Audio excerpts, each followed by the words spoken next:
आज हम लोग सॉल्यूशन चैप्टर के अंतर्गत हेनरी लॉ पढ़ेंगे। ये हेनरी लॉ स्पेशली बेस है कि अगर कोई गैसीय सॉल्यूट लिक्विड में सॉल्युबल होते हैं तो कांस्टेंट टेम्परेचर पर उसका प्रेशर अगर मान लो चेंज करते हैं तो सॉल्युबिलिटी पर क्या प्रभाव पड़ता है, या फिर हम लोग ये कह सकते हैं effect of solubility of gas at constant temperature. इसके बारे में या ये कहिए कि इसके क्वांटिटेटिव इफेक्ट को हेनरी ने स्टडी किया था और इसलिए इसको नाम देते हैं क्या, हेनरी लॉ कहते हैं। इन्होंने ये ऑब्जर्व किया कि एट कांस्टेंट टेम्परेचर यानी टेम्परेचर यदि कांस्टेंट हो then solubility of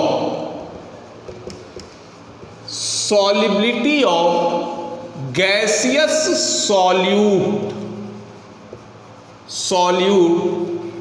increases with increase of pressure। इन्होंने ये कहा या ये पाया गया कि अगर कोई गैसीय सॉल्यूट है तो कांस्टेंट टेम्परेचर पर अगर प्रेशर में परिवर्तन कर दे या प्रेशर बढ़ा दें तो सॉल्युबिलिटी बढ़ जाती है, और प्रेशर को अगर कम कर दे तो सॉल्युबिलिटी कम हो जाएगी। इसको हम लोग इस तरह से भी डिमॉन्स्ट्रेट किया गया कि मान लो कोई सॉल्यूशन है और ये सॉल्यूशन का मान लीजिए ये हो गया हमारा क्या, लिक्विड फेज। ये हो गया हमारा लिक्विड फेज। इसमें कोई गैस लिक्विड में डिसॉल्व है।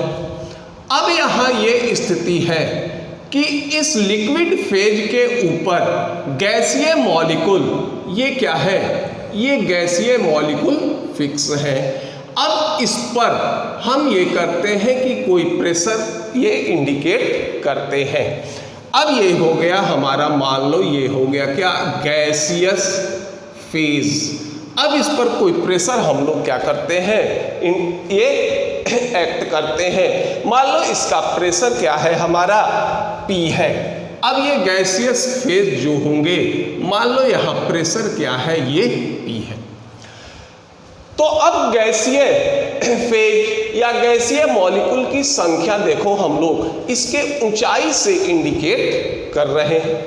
अब मान लीजिए ऐसा करते हैं कि दूसरे कंडीशन में हम लोग ठीक यही कंडीशन लेते हैं, लेकिन अब इस बार करते हैं क्या, प्रेशर को हम बढ़ा देते हैं।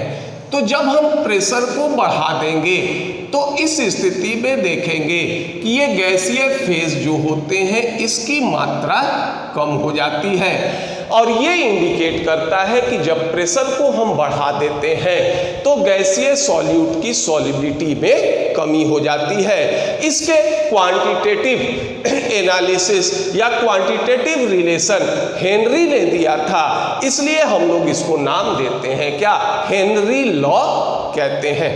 अब है कि हेनरी लॉ क्या है कि किस तरह से कोई गैसीय सॉल्यूट यदि सॉल्वेंट में डिसॉल्व है और गैसीय सॉल्यूट के द्वारा इस पर जिस तरह के प्रेशर एक्सर्ट किए जाते हैं इनके बीच क्या संबंध होता है। मान लो ये हमारा कोई कंटेनर है और इस कंटेनर में मान लीजिए कोई गैसीय सॉल्यूट घुले हैं। अब ये गैसीय सॉल्यूट अगर घुले हैं तो इस सॉल्यूशन में कुछ न कुछ गैसीय सॉल्यूट की मात्रा होगी। ये मान लो इसको हम लोग नाम दे रहे हैं, ये हो गया सॉल्यूशन फेज। अब इस सॉल्यूशन में सॉल्यूट भी होंगे और सॉल्वेंट भी होंगे। तो ये मान लेते हो कि ये मान लो if mass of solute dissolves in liquid, ये मान लीजिए ये हमारा क्या है, M है। अब इसके ऊपर गैसीय फेज है और ये इक्विलिब्रियम में है। इक्विलिब्रियम का मतलब होगा कि जिस दर से गैसीय फेज से गैसीय सॉल्यूट ये गैसीय फेज में जाएंगे, ठीक उसी दर से गैसीय फेज से सॉल्यूट जो होंगे ये कहाँ आ जाए, ये सॉल्यूशन में आ जाए। मान लो ये हो गया आपका क्या, गैसियस फेज। अब यहाँ प्रेशर मान लीजिए P है, यानी जिस दर से सॉल्यूशन फेज से सॉल्यूट गैसीय फेज में जाए उसी दर से गैसीय फेज से गैसीय सॉल्यूट सॉल्यूशन में आए। नतीजा ये होगा कि सॉल्यूशन में गैस की मात्रा भी फिक्स होगी और गैसीय फेज में जो गैस होंगे ये भी क्या होंगे, ये इनकी भी मात्रा फिक्स होगी। तो हेनरी ने ये कहा कि M प्रोपोर्शनेट टू P, यानी amount of gas dissolved in liquid is directly proportional to pressure of gas present in equilibrium with solvent. ये दोनों एक दूसरे के क्या होंगे, ये सीधा समानुपाती होंगे। ये स्टेटमेंट दिया किसने, ये स्टेटमेंट दिया हेनरी ने। तो हेनरी के स्टेटमेंट को ये कह सकते हो कि the mass of a gas, the mass of a gas dissolved in a volume of the liquid, volume of the liquid at constant temperature, at constant temperature is directly proportional, is directly proportional to the pressure of gas, to the pressure of gas present in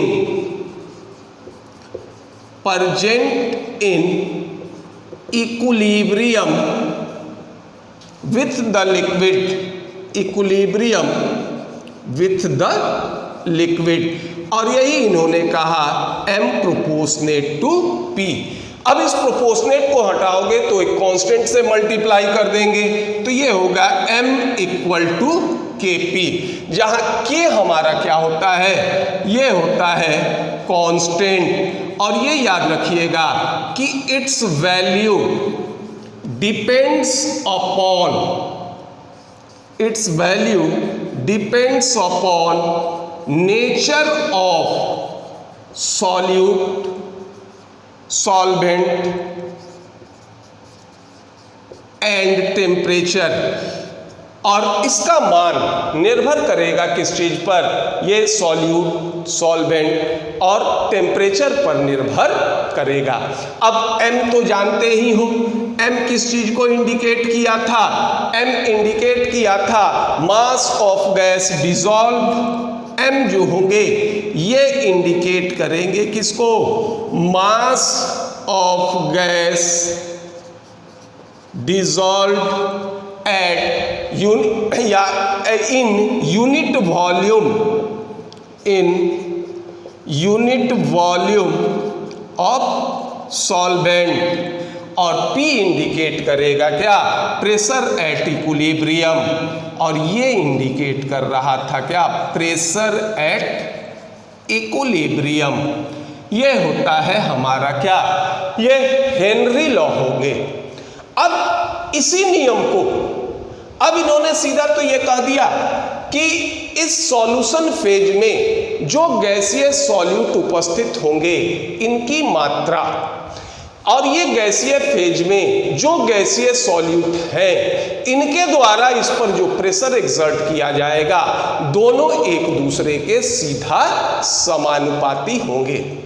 अब उसी समय Dalton ने भी इसी सिद्धांत या ये कहिए कि solubility of gaseous solute in solvent eight constant temperature, इस पर इन्होंने भी जो होगा ये अध्ययन किया और इसको एप्लीकेबल कर दिया गया किस पर, मिक्सचर ऑफ गैस पर एप्लीकेबल कर दिया गया।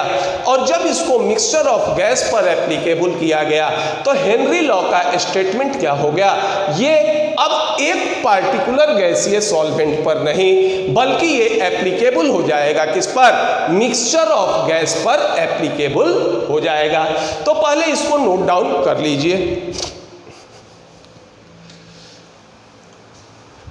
अब इसको हम लोग एप्लीकेबल करते हैं क्या, अब एक गैसीय सॉल्यूट नहीं लेते हैं बल्कि मिक्सचर ऑफ गैसीय सॉल्यूट लेते हैं।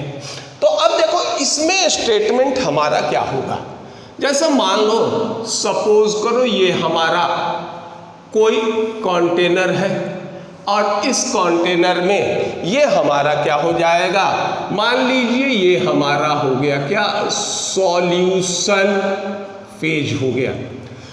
अब इस सॉल्यूशन में हमारे पास एक गैस नहीं होगा बल्कि एक से अधिक गैस होंगे। मान लो हमारे पास दो गैस है, इसमें एक गैस A है और दूसरा गैस B इसमें डिसॉल्व है।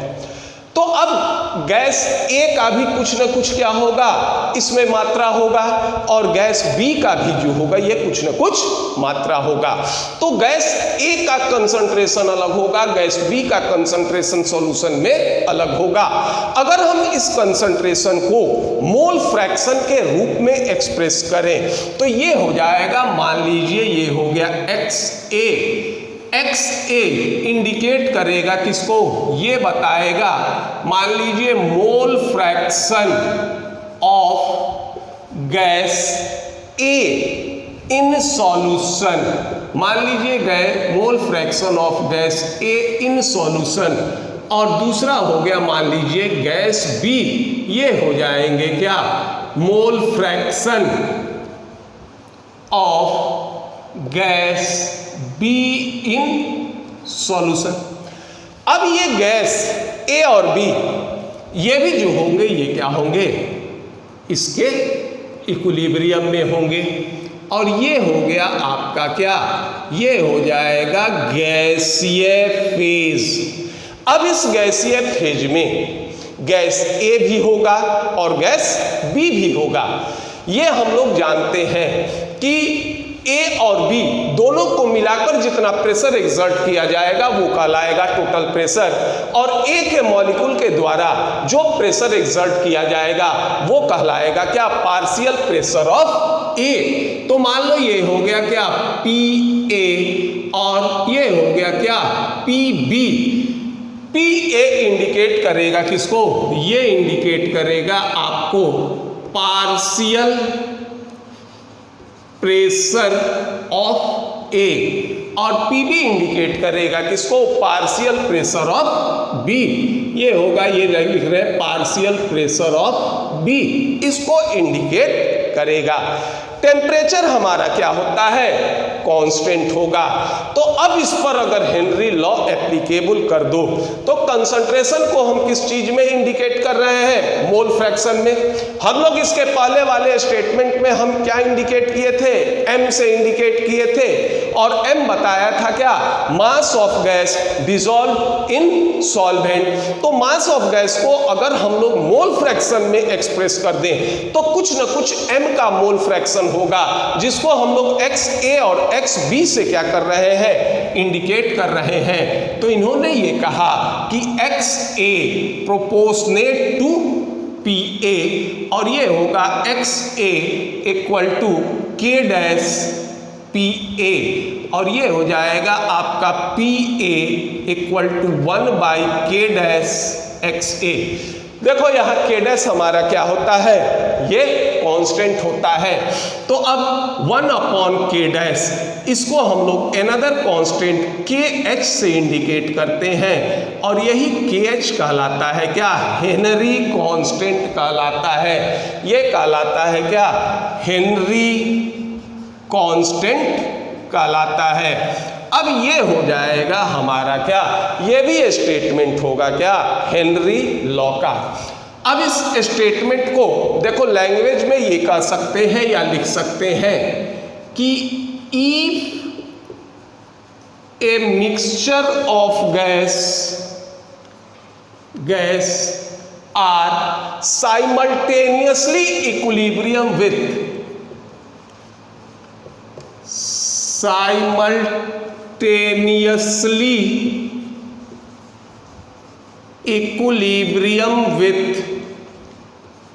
simultaneously equilibrium with the liquid at a particular temperature,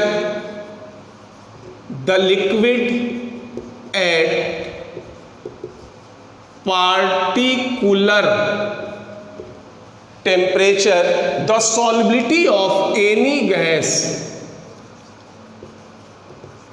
the solubility of any gas in the mixture is directly proportional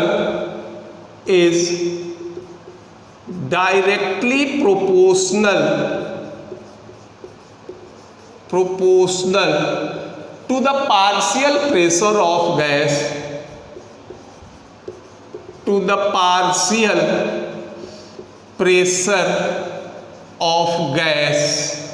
in mixture. ये इंडिकेट करेगा, ये स्थिति होगा कि XA प्रोपोर्शनेट टू PA। अब देखिए PA ये किस चीज को इंडिकेट किया था? देखो ये इंडिकेट करेगा क्या, ये था partial pressure of A in gaseous phase. ये ध्यान रखिएगा, इन गैसियस फेज। और XA ये इंडिकेट करेगा किसको? ये बताएगा मोल fraction of A in solution phase. ये बताएगा मोल fraction of A in solution phase. ये दोनों जो होंगे ये इक्विलिब्रियम में होंगे। यही हमारा क्या होता है? ये हमारा होता है हेनरी लॉ। अब अगर मान लो हम इसको वेरीफाई करते हैं, तो वेरीफाई करते हैं तो ये हम जानते हैं कि जो जिसके डायरेक्टली प्रोपोर्शनल होता है, तो इसके अलोंग अगर हम लोग ग्राफ प्लॉट करें तो ये स्ट्रेट लाइन आएगा। अब यहां देखिए XA ये प्रोपोर्शनेट हो गया किसके? PA के। तो अगर हम X एक्सिस पर मान लीजिए ये हम लोग ले रहे हैं XA और Y एक्सिस पर ले रहे हैं क्या? PA। यानी X एक्सिस पर ले लो mole fraction of A in solution phase और Y एक्सिस के अलोंग ले लेते हैं partial pressure of A in गैसीय फेज। तो इसका अगर हम ग्राफ प्लॉट करते हैं तो ये एक स्ट्रेट लाइन आता है और ये स्ट्रेट लाइन क्या होगा? सेंटर से होकर गुजरेगा। और इस ग्राफ का स्ट्रेट लाइन आना ये इंडिकेट कर देता है कि ये नियम हमारा क्या है? सही है। यानी इनमें जो परिवर्तन होगा ठीक इसी तरह से परिवर्तन होगा और ये स्लोप हमको बता देगा किसको? KH या हेनरी कांस्टेंट को क्या करेगा? इंडिकेट करेगा। तो ये होगा हमारा क्या? Henry law. अब ये देखते हैं कि हेनरी लॉ से हमको क्या इंफॉर्मेशन प्राप्त होता है। सबसे पहला तो देखो इंफॉर्मेशन क्या प्राप्त होगा, ये देखिए KH ये बताता है क्या? ये बताता है ये हमारा क्या है? हेनरी कांस्टेंट है। अब हेनरी कांस्टेंट जो होगा ये बताएगा किसको? ये बताएगा नेचर ऑफ गैस को बताएगा। यानी इस दोनों PA अपॉन XA इसका वैल्यू क्या होगा? ये कांस्टेंट होगा। तो ये बताएगा गैसीय नेचर को कि गैस की सॉल्युबिलिटी लिक्विड में क्या होगी।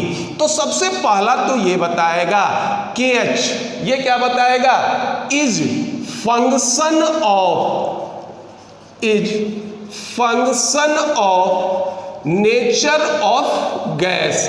ये KH जो होगा पहला तो ये होगा कि ये नेचर ऑफ गैस का फंक्शन होगा। अब देखो दूसरा इंफॉर्मेशन इससे हम लोग क्या निकाल सकते हैं। अब देखिए अब मान लो ये था हमारा क्या, PA बराबर KH इंटू XA। इसको ये लिख दो, KH बराबर ये हो जाएगा PA बटा XA। ठीक, अब ये जो हेनरी कांस्टेंट है ये क्या होगा, पार्शियल प्रेशर ऑफ ए के डायरेक्टली प्रोपोर्शनल हो जाएगा, और हेनरी कांस्टेंट जो होगा मोल fraction of A in solution के क्या होगा, इनवर्सली प्रोपोर्शनल होगा। और यही होता है solubility of gas A in solution. तो KH का मान सॉल्युबिलिटी ऑफ गैस को भी क्या करेगा, इंडिकेट करेगा। अगर KH का मान अधिक होगा तो गैस की सॉल्युबिलिटी क्या होगी, कम होगी। कब, प्रेशर हमारा कांस्टेंट होगा। तो ये भी बता देगा कि ये बताएगा कि greater the value of KH lower the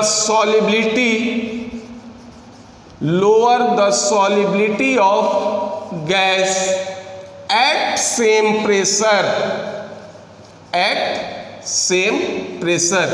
यानी अगर PA का मान कांस्टेंट हो, प्रेशर का मान कांस्टेंट हो, तो जैसे ही हेनरी कांस्टेंट का मान अधिक होगा जिस गैस के लिए, उसके लिए क्या होगा, उसकी सॉल्युबिलिटी कम होगी, और जिसके लिए हेनरी कांस्टेंट का मान कम होगा उसकी सॉल्युबिलिटी अधिक होगी। तीसरा इंफॉर्मेशन हम लोग ये भी बता सकते हैं कि ये याद रखिएगा KH जो होंगे ये करेंगे क्या, ये होगा डिपेंड्स अपॉन टेम्परेचर। ये टेम्परेचर पर निर्भर करता है, और जैसे जैसे टेम्परेचर बढ़ाओगे सॉल्युबिलिटी ऑफ गैस क्या होगा, डिक्रीज करेगा। कब, एट कांस्टेंट प्रेशर। अब इसको पहले नोट डाउन कर लीजिए। हमने अभी ये कह रहे थे कि KH जो होंगे ये डिपेंड करेंगे किस पर, टेम्परेचर ऑफ गैस पर डिपेंडेंट होंगे। और अगर टेम्परेचर अधिक होगा या टेम्परेचर बढ़ाओगे तो सॉल्युबिलिटी ऑफ गैस क्या होगा, डिक्रीज करेगा। एप्लीकेबल कब होगा, जब प्रेशर कांस्टेंट होंगे। तो तीसरे में हम ये कह सकते हैं कि KH depends upon temperature.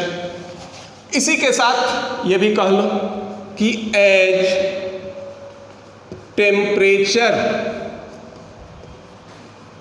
Increases solubility of gas decreases, solubility of gas decreases at same pressure. यानी प्रेशर अगर समान होगा तो टेम्परेचर बढ़ेगा तो सॉल्युबिलिटी ऑफ गैस जो होंगे ये कम होंगे। तो हम लोग हेनरी लॉ से ये इंफॉर्मेशन ज्ञात कर सकते हैं। अब ये देखते हैं कि ये जो नियम होते हैं ये किस किस कंडीशन पर लागू होंगे। तो लागू होने का तो सबसे पहला शर्त ये होगा कि जो गैस आइडियल होते हैं उन पर हेनरी लॉ एप्लीकेबल होगा। और वैसे हम लोग जानते हैं कि कोई भी गैस परफेक्टली आइडियल नहीं होते, क्योंकि गैस के आइडियल होने का सबसे मेन शर्त ये है कि गैस के अणुओं के बीच या मॉलिक्यूल ऑफ गैस के बीच अट्रैक्शन रिपल्सन का फोर्स 0 हो, और ये चीज संभव नहीं होगा। तो ये किसी भी परिस्थिति में संभव नहीं होता है। और ये भी जानते हैं कि कोई भी गैस परफेक्टली आइडियल नहीं होता। कुछ ही कंडीशन ऐसे होते हैं जिसमें गैस परफेक्टली आइडियल एप्लीकेबल करते हैं, और ये होता है क्या, low pressure and high temperature. Low pressure and high temperature यानी अगर प्रेशर कम हो और टेम्परेचर अधिक हो तो गैसीय मॉलिक्यूल के बीच की दूरी अधिक होती है, और ये गैस जो होंगे ये क्या होंगे, आइडियली बिहेव करेंगे। तो हेनरी लॉ जो होंगे ये low pressure and high temperature इस पर क्या होते हैं, एप्लीकेबल होते हैं। या फिर इसको ये कह सकते हो ideal condition, ideal gas condition, और यही आइडियल गैस कंडीशन होता है, low pressure and high temperature. दूसरा ये होगा कि गैस जो होंगे ये सॉल्वेंट के साथ कंपाउंड का फॉर्मेशन नहीं करें, ना ही ये एसोसिएट हो और ना ही डिसोसिएट हो। जैसे मान लो हम एग्जाम्पल लेते हैं, हमने अमोनिया गैस लिया। अमोनिया गैस अगर मान लो हमने इसको सॉल्वेंट H2O में डिसॉल्व किया, तो अब देखिए ये क्या करता है, कंपाउंड का फॉर्मेशन कर देगा और अमोनियम हाइड्रोक्साइड का निर्माण कर देंगे। अब यही अमोनियम हाइड्रोक्साइड, अब ये अमोनियम हाइड्रोक्साइड ये आयोनाइज होता है किस रूप में, NH4 plus aqueous plus OH minus aqueous के रूप में आयोनाइज होता है। तो ये अमोनिया गैस हेनरी लॉ का पालन नहीं करेगा। तो सीधा ये कह सकते हो कि gas does not forms compound, associate और डिसोसिएट विथ सॉल्वेंट। और ये कंडीशन अगर होंगे तो इस कंडीशन में हेनरी लॉ का पालन नहीं होगा। अब ये देखते हैं कि इसका यूज हम लोग कहाँ कहाँ करते हैं। देखो इसका काफ़ी यूज हम लोग डेली लाइफ में करते हैं, डेली लाइफ में बहुत अधिक इसका यूज होता है। जैसे सबसे पहला, और ये कॉमन है, in the production of carbonated beverage, carbonated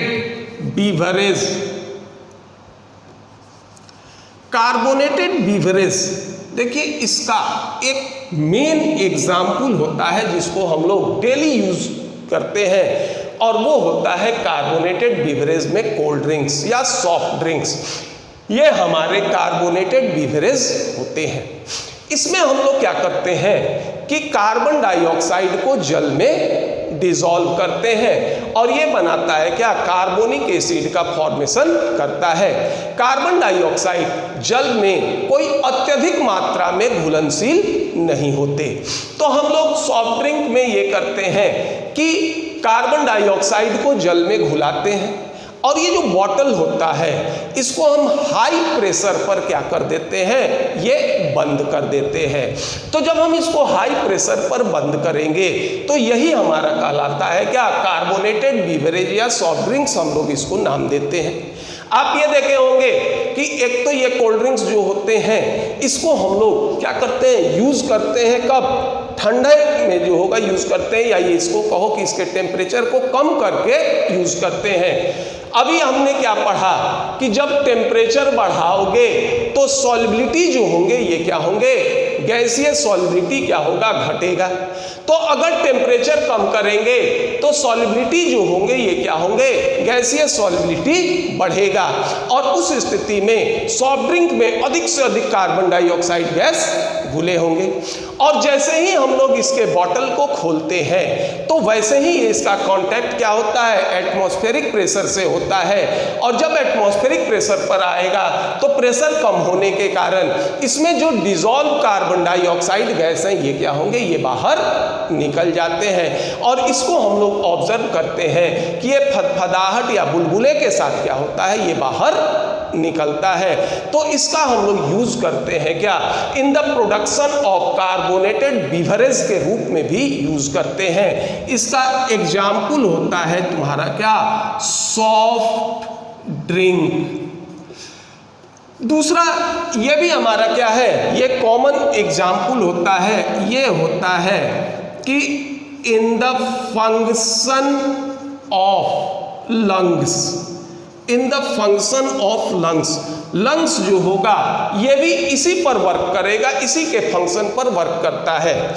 देखो लंग्स का काम क्या है, लंग्स जो होगा ये हमको ब्रीदिंग में क्या करता है, मदद करता है। जब हम लोग सांस लेते हैं तो ये सांस के द्वारा जो ऑक्सीजन इनहेल होता है, ये ऑक्सीजन लंग्स के थ्रू क्या होगा, शरीर के अंदर जाता है, और कार्बन डाइऑक्साइड जो होंगे ये क्या होंगे, ये फिर शरीर के बाहर आते हैं।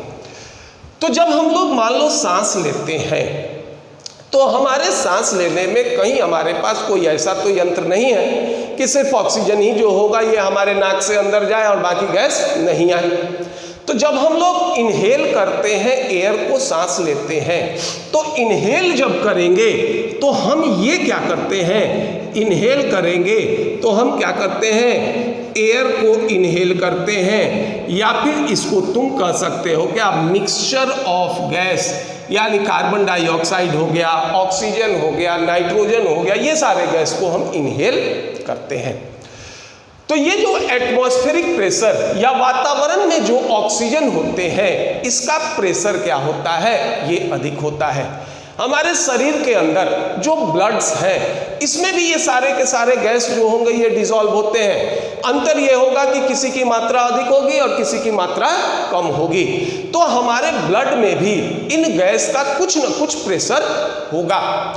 तो जो हम सांस लेते हैं तो एटमॉस्फेरिक ऑक्सीजन जो होंगे इनका प्रेशर अधिक होता है, और ब्लड में जो ऑक्सीजन है इनका प्रेशर कम होता है। तो जैसे ही हम सांस लेंगे तो एटमॉस्फेरिक ऑक्सीजन क्या होगा, हमारे लंग्स से अंदर जाएगा, और ये हीमोग्लोबिन से प्रतिक्रिया करके ऑक्सी हीमोग्लोबिन का फॉर्मेशन करके ब्लड के अंदर चला जाएगा।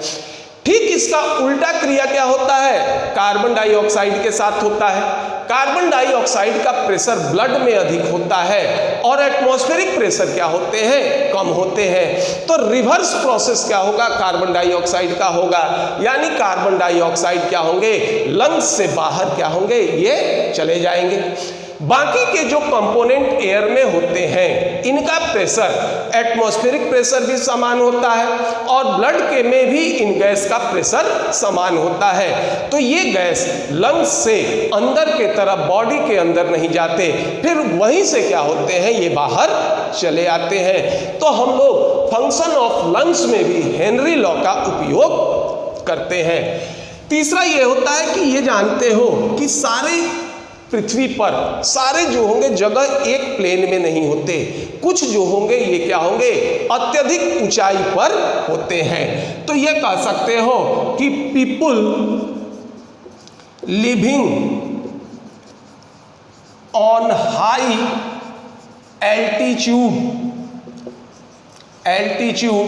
और ये कह सकते हो कि फॉर क्लाइंबर्स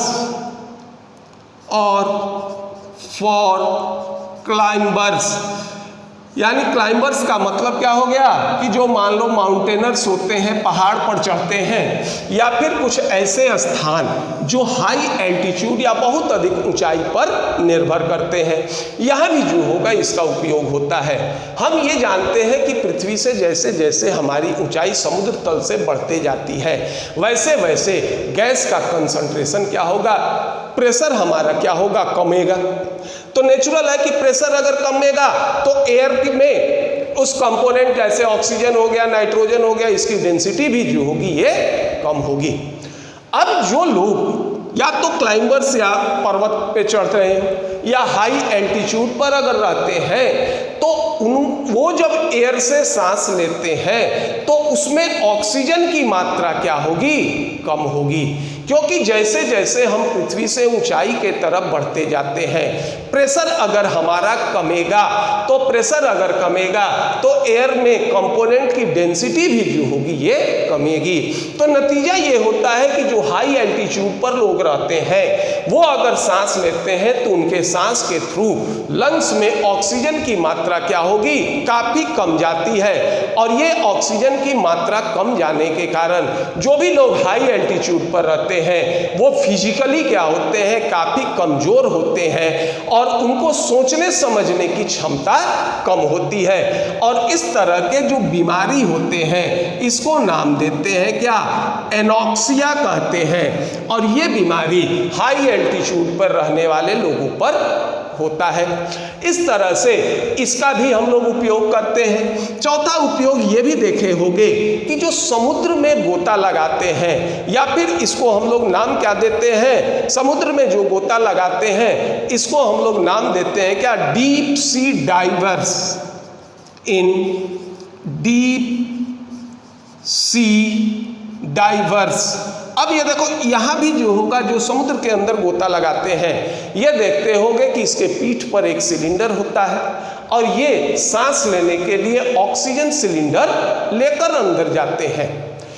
तो ये जो ऑक्सीजन सिलेंडर लेके जाते हैं, इन ऑक्सीजन सिलेंडर में स्थिति ये होता है, ये कंपोजिशन होता है, हीलियम होता है कितना, 11.7%, नाइट्रोजन हम लोग लेते हैं 56.2% और ऑक्सीजन हम लोग लेते हैं 32.1%।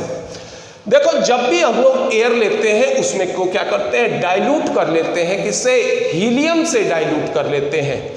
कारण ये होता है कि जैसे मान लो ब्लड है, तो ब्लड में क्या होंगे, ऑक्सीजन भी डिसॉल्व होगा और नाइट्रोजन भी जो होंगे ये क्या होते हैं, ये ब्लड में डिसॉल्व होते हैं। ये अपनी मात्रा के अनुसार ये ऑक्सीजन भी ब्लड में रहेगा और नाइट्रोजन भी ब्लड में रहेगा।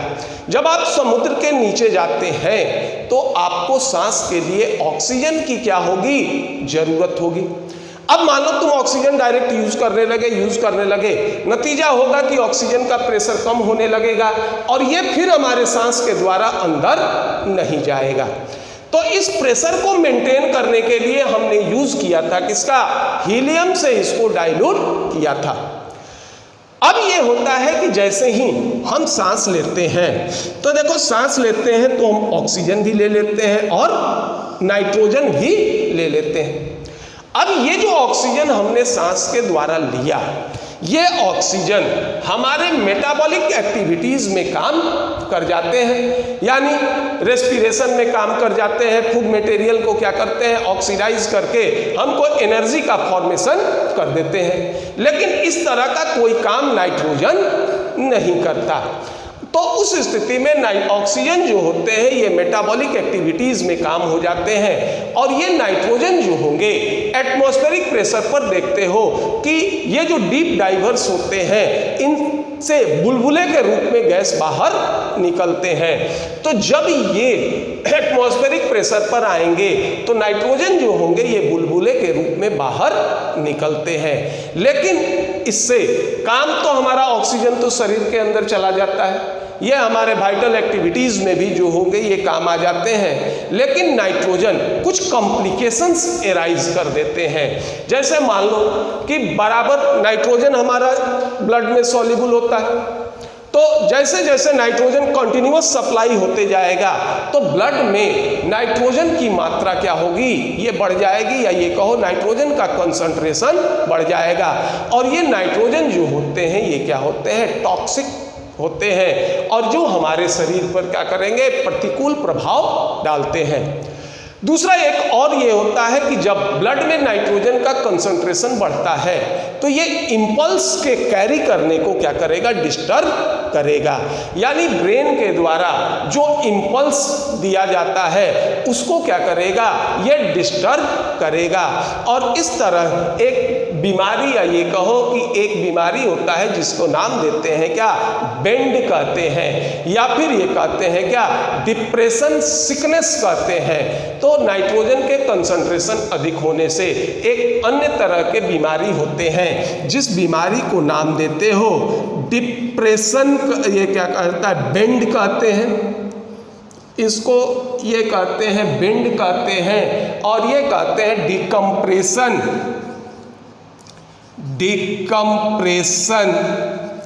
सिकनेस, डिकम्प्रेशन सिकनेस भी कहते हैं। तो डीप डीपर्स जो सांस लेते हैं इसमें जो ऑक्सीजन का यूज करते हैं, इसमें भी हम लोग इसी सिद्धांत का उपयोग करते हैं। तो ये कुछ मेन एप्लीकेशन होंगे किसके, हेनरी लॉ के। तो ये आपका हेनरी लॉ यानी गैसियस सॉल्यूट की सॉल्युबिलिटी इन सॉल्वेंट एट कांस्टेंट टेम्परेचर, ये हमने देखा। अगर आपको ये वीडियो पसंद आए तो इसको लाइक कीजिए, सब्सक्राइब कीजिए। धन्यवाद।